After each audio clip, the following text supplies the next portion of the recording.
Good morning to all. Myself Balram Pancha. I am a faculty of physics. Today we are going to discuss about lecture number 9 of laws of motion. और आज का हमारा topic होने वाला है motion of bodies connected through a string. Means हमने कल पढ़ा था बच्चों की किसी सरफेस पे बॉडी रखी हुई थी, वो आपस में अटैच थी। इस पे हमने कंटेंट और कुछ न्यूमेरिकल भी देखे थे।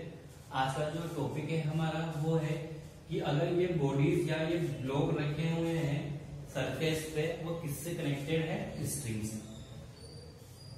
ये ब्लॉक है जिसका मास m1 है, ये किसी स्ट्रिंग से कनेक्ट होकर दूसरे ब्लॉक से कनेक्ट हो रहा है जिसका मास कितना है m2। ठीक है बच्चों, ये क्या है यहाँ पे? स्ट्रिंग। मतलब किसी धागे से दोनों ब्लॉक को बांध रखा है। ठीक, अब मान लो हमने इस पे फोर्स लगाया F, तो हमने इस पे फोर्स लगाया m2 पे फोर्स लगाया F, तो ये कनेक्टेड है किससे? स्ट्रिंग से। तो इनका एक्सीलरेशन दोनों का साथ में होगा, तो एक्सीलरेशन किधर होगा? Forward direction. तो जो m2 का एक्सीलरेशन है वो किसका होगा? m1 का होगा। जैसे मान लो ट्रेन है, तो ट्रेन में भी बहुत सारे डिब्बे होते हैं, तो हर डिब्बे का जो एक्सीलरेशन है वो क्या होता है? सेम। वैसे ही स्ट्रिंग से बंधे हुए हैं m1 और m2, तो इनका एक्सीलरेशन भी क्या होने वाला है बच्चों? सेम होगा। तो हम दोनों का फिर बॉडी डायग्राम निकालते हैं। फोर्स का फॉर्मूला क्या है हमारे पास? मास इनटू एक्सीलरेशन। ठीक है, तो ये स्ट्रिंग से बंधे हैं। अब जब ये फोर्स लगेगा m2 पर, तो यहाँ पे टेंशन आएगी, और टेंशन भी एक जगह क्या है? फोर्स। तो यहाँ पे क्या होगा? टेंशन आएगी। तो सबसे पहले हम देखेंगे free body diagram of first body, FBD of first body. ठीक, तो फर्स्ट बॉडी का फ्री बॉडी डायग्राम बनाएंगे हम। ठीक है बच्चों, तो ये m1, आगे की तरफ कौन सा फोर्स लग रहा है? टेंशन। इसके अलावा कोई फोर्स नहीं लग रहा है। ठीक है, और इसका एक्सीलरेशन भी कैसा है? आगे की तरफ। तो जैसे फोर्स कितना हो जाएगा? Force equal to mass into acceleration. तो फोर्स की जगह क्या हो जाएगा? टेंशन, और टेंशन क्या है? मास इनटू एक्सीलरेशन। ठीक है बच्चों, it is a type of a force. अब हम FBD बनाने वाले हैं second, free body diagram of second body. ठीक, तो सेकंड बॉडी देखो जिसका मास कितना है? m2 है। अब यहाँ पे देखो फोर्स लग रहा था m2 पर, और पीछे की तरफ क्या लग रही है? टेंशन। ये टेंशन के बारे में हम पहले डिस्कस कर चुके हैं। जब हमने कॉमन फोर्सेस पढ़े थे तो टेंशन को भी डिस्कस किया। तो टेंशन कैसे लगेगी? ऐसे। तो इसका फ्री बॉडी डायग्राम से क्या होगा? फोर्स इक्वल टू, तो ये हो जाएगा फोर्स फॉरवर्ड डायरेक्शन माइनस इसके अपोजिट है एक्सीलरेशन। कैसा है? आगे की तरफ है, फॉरवर्ड डायरेक्शन है। तो जिस तरफ एक्सीलरेशन होगा उस तरफ का फोर्स क्या होगा? पॉजिटिव। ठीक है, तो ये माइनस का हो जाएगा टेंशन, मास इनटू एक्सीलरेशन। ये फर्स्ट इक्वेशन हुई, ये सेकेंड इक्वेशन। ठीक है बच्चों, from first and second equation in दोनों को क्या कर दो? तुम ऐड कर दो। तो T इक्वल टू क्या है? m1a है, यहाँ पे क्या है? F minus T equal to m2a। अब इनको ऐड करेंगे हम तो क्या मिलेगा? माइनस का T प्लस का T कैंसिल। ठीक है, तो यहाँ से फोर्स क्या मिला है हमें? m1a plus m2। अब यहां से देखो फोर्स इक्वल टू कितना हुआ? m1a plus m2a। ठीक, तो F कॉमन क्या है इसमें? एक्सीलरेशन है, तो ये हो जाएगा m1 प्लस m2। तो यहां से एक्सीलरेशन क्या मिल जाएगा हमें? Force upon m1 plus m2। ठीक, तो एक्सीलरेशन क्या आया बच्चों? इसका भी बॉडी डायग्राम बनाया तो फर्स्ट इक्वेशन निकल, इसका भी बॉडी डायग्राम बनाया तो सेकंड इक्वेशन। दोनों इक्वेशन को ऐड किया तो हमें एक्सीलरेशन कितना मिला? F upon m1 plus m2। तो इस एक्सीलरेशन को उठा के फर्स्ट इक्वेशन में रख दो। पुट A इन फर्स्ट, तो इस इक्वेशन को उठा के हमें क्या लिखना है, इसकी जगह। तो T इक्वल टू कितना हो जाएगा, m1, एक्सीलरेशन कितना है F upon m1 plus m2। तो टेंशन क्या हो जाएगी, m1 F upon m1 plus m2। एक बार फिर से रिपीट कर रहा हूँ, दो ब्लॉक है m1 m2 जिससे फोर्स लग रहा है F, दोनों का एक्सीलरेशन क्या होगा, सेम। ठीक है, तो हमने फर्स्ट बॉडी का फ्री बॉडी डायग्राम बनाया। तो फर्स्ट इक्वेशन आई tension equal to m1 into a। Free body diagram बनाया सेकंड का, तो यहाँ से क्या मिला हमें, F minus d equal to m2 into a। First और सेकंड इक्वेशन को ऐड किया, तो दोनों को ऐड किया तो फोर्स कितना है ये, तो यहाँ से एक्सीलरेशन कितना है हमारा F upon m1 plus m2। Acceleration को फर्स्ट इक्वेशन में पुट किया तो हमें क्या मिली, टेंशन। ठीक है बच्चों, ये कंटेंट समझ में आया। और इस पे बेस कुछ न्यूमेरिकल देखने वाले हैं हम, टेक अ स्क्रीनशॉट। देखो बच्चों exam, in the arrangement shown in the figure the string are light. String कैसी है, लाइट है, मतलब वेटलेस है, जिसका कोई मास ना हो, उसका कोई वेट ना हो। एंड इन एक्सटेंसिबल, एक्सटेंड भी नहीं हो सकती हो, मतलब उसे खींचा नहीं जा सकता, inextensible. The surface over which block are placed is smooth. और जिस सरफेस पे ये ब्लॉक रखे हैं, ये कैसा सरफेस है, स्मूथ है। अगर स्मूथ सरफेस है तो फ्रिक्शन हमें निकालना नहीं। तो हमसे पूछा है find acceleration of each block, हमें हर ब्लॉक का एक्सेलरेशन निकालना। सेकंड क्वेश्चन है the tension in each string. तो टेंशन, अगर ये सिंगल स्ट्रिंग है तो टेंशन यहाँ क्या होगी, सेम। यहाँ क्या होगी, सेम। यहाँ पे क्या होगी, टेंशन सेम। तो ये मान लो T1 और ये मान लो, चलो अलग से डायग्राम बनाते हैं, इसको क्वेश्चन में लेने दो। ठीक है बच्चों,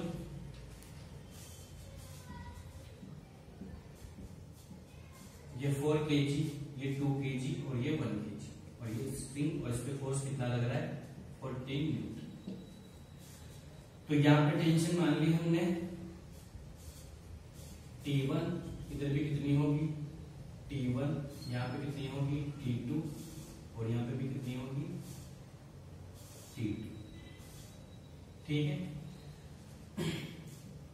ये स्मूथ सरफेस। तो हमें पता है 14 न्यूटन जो फोर्स लग रहा है वो तीनों ब्लॉक को क्या करेगा, मोशन की कंडीशन में लेके आएगा। तो तीनों ब्लॉक का एक्सीलरेशन क्या होने वाला है, सेम। ये बहुत सी बार बताया मैंने, अगर 14 न्यूटन फोर्स में लग रहा है तो टेंशन की वजह से इधर T1 की वजह से ये आगे आएगा, इधर T2 की वजह से ये आगे आएगा। तो एक्सीलरेशन तीनों को क्या होगा, सेम। तो पूरे सिस्टम का हम क्या बना रहे हैं, फ्री बॉडी डायग्राम।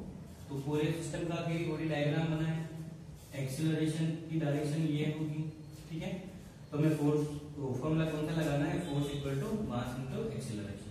तो फोर्स, ठीक है, और मास, तो मास कितना है m1 plus m2 plus m3, 3 मास। और एक्सीलरेशन क्या होगा, सेम। अभी हमने जस्ट देखा है। तो यहाँ से m1 कितना है 4, m2 कितना है 2, m3 कितना है, निकालना क्या है हमें, एक्सीलरेशन। फोर्स कितना गिवन है 40, तो कितना हो गया बच्चों, 4 प्लस 2 6, ठीक, और 6 प्लस 1 7। तो 7 है, तो एक्सीलरेशन कितना हो जाएगा, 2 से काट दो, तो एक्सीलरेशन आया हमारे पास 2 मीटर पर सेकंड। ठीक, तो इसका एक्सीलरेशन भी 2 होगा, इसका भी 2, इसका भी 2। तो एक्सीलरेशन ऑफ ईच ब्लॉक क्या हो गया, 2। ठीक, सेकंड क्वेश्चन पूछा है, ये हुआ पहला ए। सेकंड क्वेश्चन हमसे पूछा है बी में, टेंशन इन ईच स्ट्रिंग। तो एक तो T1 निकालना है, T2 निकालना है। तो फिर बॉडी डायग्राम T1 अगर 1 का लेंगे हम, 1 kg का फिर बॉडी डायग्राम बनाएंगे, तो T1 है इसमें, तो T1 यहाँ से निकाल लेंगे। उसके बाद या तो इसका भी बॉडी डायग्राम ले लो या इसका ले लो, तब भी हमें क्या मिल जाएगी, टेंशन। तो सबसे पहले हम FBD बना रहे हैं 1 kg के लिए। FBD किसके लिए बना रहे हैं, 1 kg के लिए। तो 1 kg का ये मास और ये 14 न्यूटन फोर्स लग रहा है, पीछे की तरफ टेंशन, और टेंशन का क्या नाम है, T। तो force equal to mass into acceleration. तो यहाँ पे कितना होगा, टोटल फोर्स कितना होगा इसमें 14 माइनस P1 इक्वल टू मास इसका 1 है, एक्सीलरेशन 2 है, तो ये कितना हो जाएगा P1 इक्वल टू देखो 14 माइनस 2, तो T1 की वैल्यू कितनी आई बच्चों 12 न्यूटन। T1 कितना मिला हमें 12 न्यूटन। ठीक है,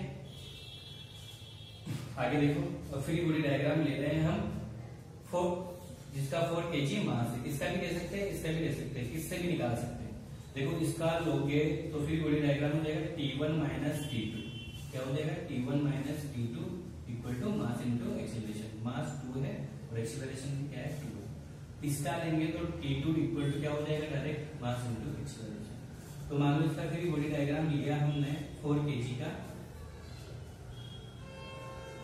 तो इधर कौन सा लग रहा है T2 और इसके सराउंडिंग में और दूसरा कोई फोर्स नहीं है, तो T2 इक्वल टू कितना हो जाएगा मास इंटू एक्सीलरेशन, मास कितना है 4 और एक्सीलरेशन कितना है 2, तो T2 की वैल्यू कितनी मिली हमें 8 न्यूटन। T2 कितना है हमारा 8 न्यूटन। एक बार फिर से एक्सप्लेन कर रहा हूँ, तीन बॉडी दी गई है हमें, स्मूथ सरफेस है, कोई फ्रिक्शन नहीं है, फोर्स लग रहा है 1 kg पे 14 न्यूटन, एक्सीलरेशन पूछा है, एक्सीलरेशन तीनों का सेम होगा, तो डायरेक्ट फॉर्मूला लगा के हमने एक्सीलरेशन निकाल लिया। उसके बाद टेंशन पूछी है, तो 2 टेंशन है, एक इस स्ट्रिंग के लिए, एक इस स्ट्रिंग के लिए।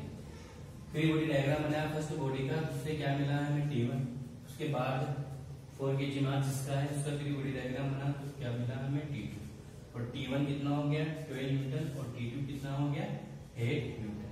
ठीक है बच्चों, ये क्वेश्चन समझ में आता है। ठीक, टेक का स्क्रीनशॉट। नेक्स्ट एग्जांपल देखते हैं। एग्जांपल सेकंड देखो बच्चों, 2 blocks of mass 4 kg and 2 kg are attached by an inextensible light string।